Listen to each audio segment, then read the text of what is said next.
Hi guys, कैसे हो आप सब। खैर ये तो मुझे पूछना ही नहीं चाहिए क्योंकि कल मार तो भारतीय गेंदबाजों को पड़ी है लेकिन दर्द पूरे देश को हुआ है। और ब्रो मैं तो कहता हूँ कि भारतीय गेंदबाजों को लाइन के आगे गड्ढा खोद के प्रैक्टिस कराओ, खास करके अर्शदीप से। जब अर्श से फर्श पे गिरेंगे तब नो बॉल फेंकने की आदत छूटेगी। मतलब एक ही मैच में 5-5 नो बॉल, सीरियसली बेवकूफ। मतलब भाई ने तो मैच 21 ओवर का बना दिया था। ऊपर से तुमको पहले से ही पता है कि इंडिया को देखते ही मेंडिस मैड और सनाका सनक जाता है, फिर भी तुम नो बॉल पे नो बॉल डाले जा रहे हो। और ब्रो कोई उमरान मलिक को कॉल वॉल करके बताओ यार कि हर बॉल 150 की स्पीड से नहीं डालनी होती है, खास करके जब सनाका जैसे सन की सामने बल्लेबाजी कर रहे हो। कहानी को शुरू से शुरू करते हैं। एमसीए पुणे में इंडिया वर्सेस श्रीलंका दूसरा टी20 मुकाबला खेला गया, जहां पे टॉस तो इंडिया ने जीता लेकिन गेंदबाजी करने का उनका फैसला गलत साबित हो गया क्योंकि श्रीलंका के बल्लेबाजों ने पिछले मैच में मिली 2 रन की हार का सारा गुस्सा भारतीय गेंदबाजों पे निकालना शुरू कर दिया। और हाँ, लीडिंग फ्रॉम फ्रंट का मतलब ये नहीं होता है कि आप 5वें गेंदबाज होके भी पहला ओवर फेंकने आ जाओ। खैर श्रीलंका के बल्लेबाजों ने बिना विकेट खोए ही 8 ओवरों में 80 रन ठोक डाले, जिसमें अर्शदीप के नो बॉल्स का भी कमाल था। निशंका 33 जबकि मैंडिस 52 रन बनाकर आउट हुए। कुछ विकेट चतुर चालाक चहल ने दिलाए तो कुछ अक्षर ने, और 3 लोगों को उमरान ने अपनी रफ्तार से उखाड़ डाला। और देखते ही देखते 80 पे पहला विकेट खोने वाली श्रीलंका 138 रन पर पहुंचते पहुंचते 6 विकेट खो चुकी थी।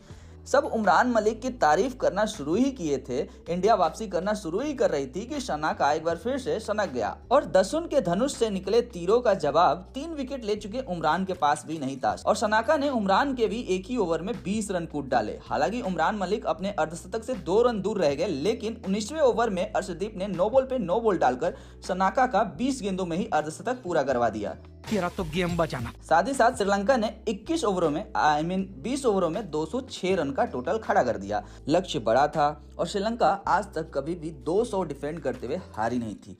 206 के लक्ष्य का पीछा करने उतरी भारतीय टीम ने 21 रन पर ही अपने टॉप 3 बल्लेबाजों को खो दिया और देखते ही देखते भारतीय कप्तान भी पावर प्ले में ही चलते बने और 57 रन जाते जाते आधी भारतीय टीम पवेलियन में जा चुकी थी। लेकिन उसके बाद जो हुआ उसका हाल सुनाने लायक है। क्रीज पे थे पिछले मैच के हीरो अक्षर और स्काई। सूर्या कल अपने नेचुरल गेम के अपोजिट संभल कर खेल रहे थे क्योंकि दूसरे छोर पर अक्षर का बल्ला आग उगल रहा था और अक्षर ने आते ही प्रहार करना शुरू कर दिया था और पारी के 13वें ओवर में हसरंगा के एक ही ओवर में बैक टू बैक 3 छक्के लगाए। उसी ओवर में 26 गेंदों पर 29 रन बनाकर बैटिंग कर रहे स्काई ने भी एक छक्का जड़ा और हसरंगा के एक ही ओवर में 25 रन ठोक डाले।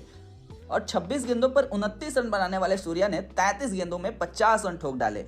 लेकिन सूर्या से पहले अक्षर ने 20 गेंदों पे अर्धशतक लगाया और 57 पे 5 विकेट खोने के बाद जीत की आस खो चुकी इंडिया की उम्मीदों को जगाया। लेकिन जब 27 गेंदों पर 59 रन चाहिए थे, जीत एकदम पास आ चुकी थी, तभी गेम में एक और ट्विस्ट आया और 148 पे पहुंचते ही सूर्या आउट हो गए।